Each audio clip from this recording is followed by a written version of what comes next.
Little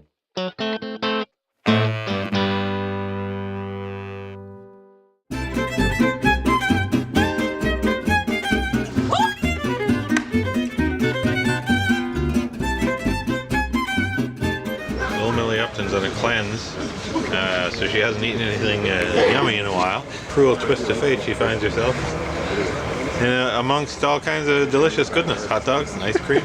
Human-sized ice cream cone. And Pierce will just run through frame screaming, and Nancy, you'll run after him and then just stop to do your lines. Say, come here. I said, run away! Pierce is a very, very, very old friend of mine, and we have done years of improv together. Say hi to the camera. Hi. Boy. I love his outfit. It's crazy.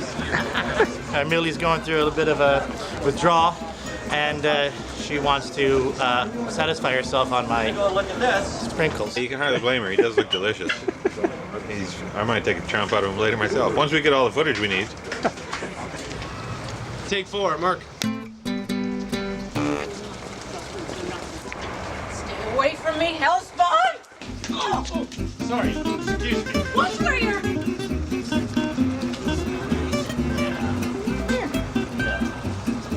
Come here. Ah!